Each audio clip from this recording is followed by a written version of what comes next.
Nadia was 11 years old the first time she saw her mother cry over a bill.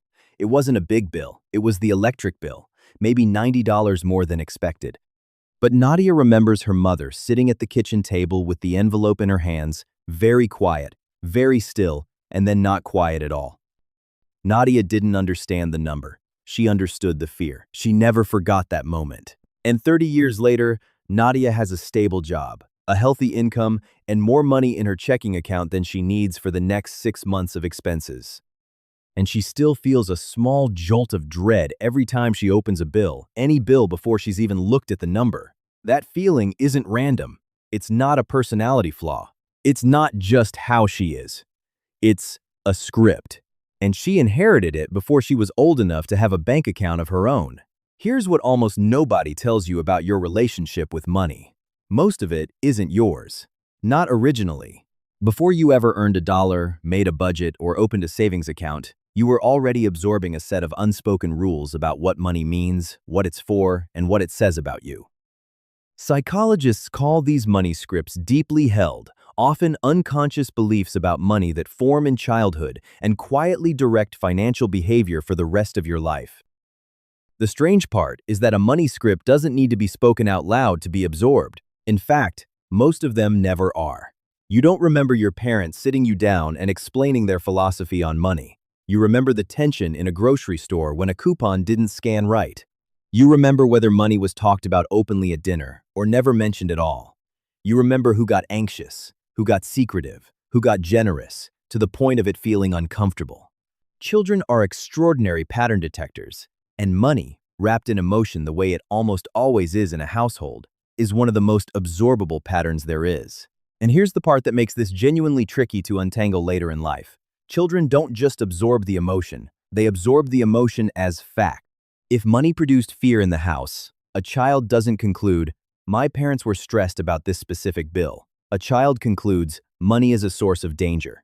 That's a much bigger, much stickier belief, and it's the one that survives into adulthood, long after the specific circumstances that created it are gone.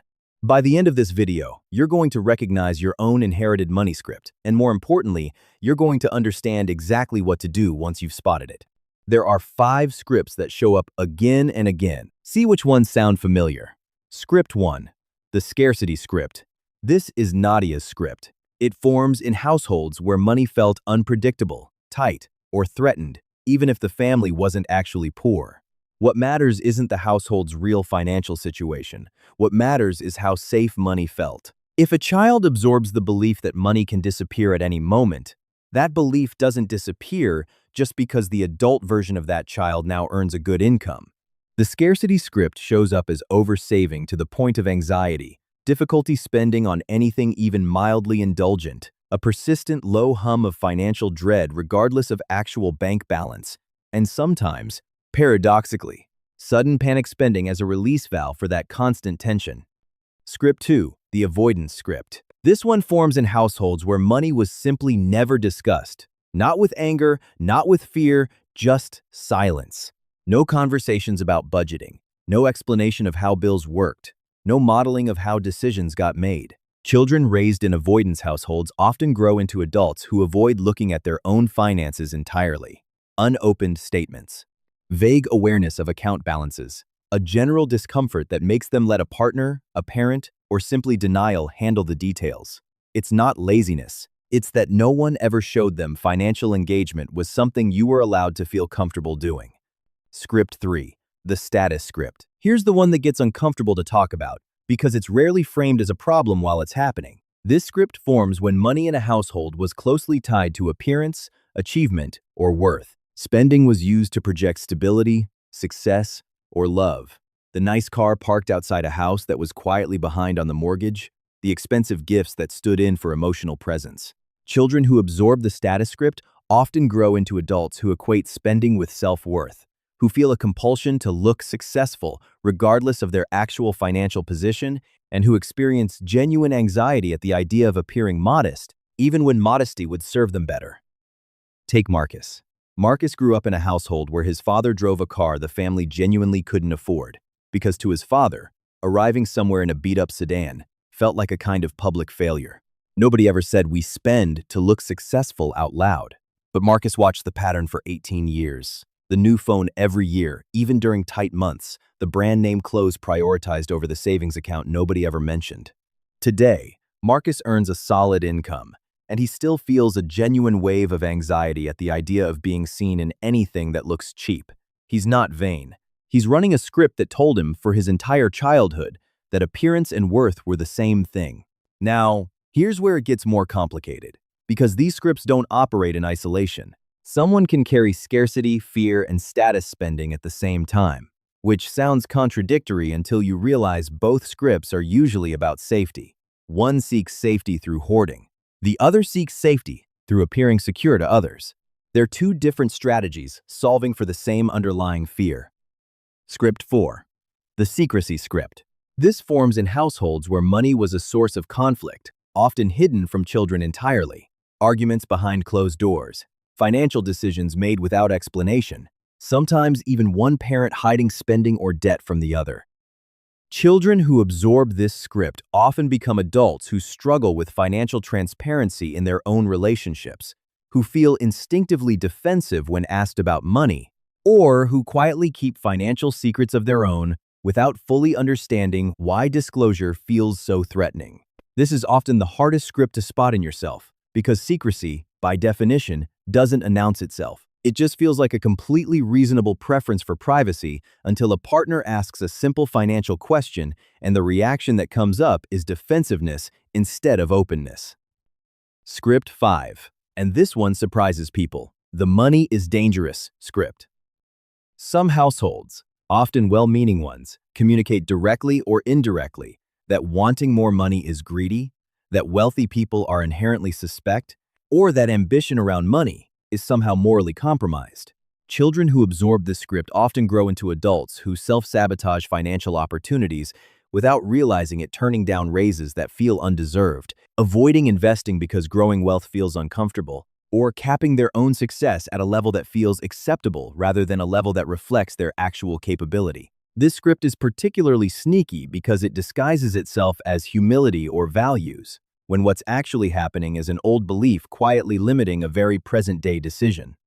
Let's go back to Nadia, now that the mechanism is visible. Her scarcity script didn't form because her family was destitute.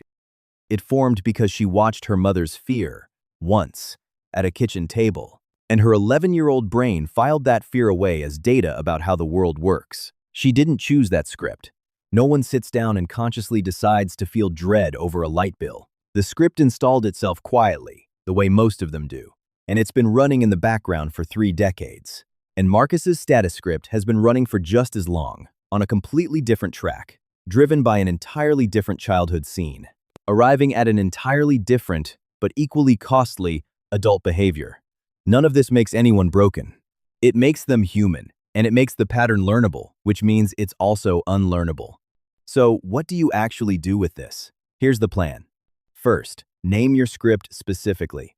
Vague awareness that I have money issues doesn't create change. Specificity does. Sit with the question directly: was money in your household associated with fear, silence, appearance, secrecy, or moral suspicion? Most people know the answer within seconds of asking the question honestly.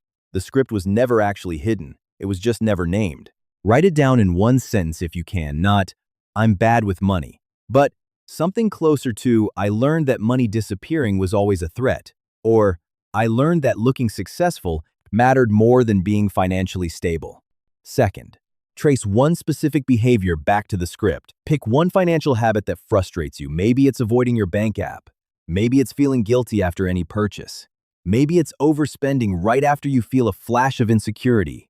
Ask where that behavior might have first made sense, not to excuse it, to understand it. Behavior that once made sense as a child's survival strategy often makes no sense as an adult's financial strategy, but it persists anyway until it's actually examined. For Marcus, the behavior was buying new tech he didn't need after any professional setback. Once he traced it back, he realized the purchase wasn't about the item. It was an old, automatic attempt to visibly prove he was still doing fine.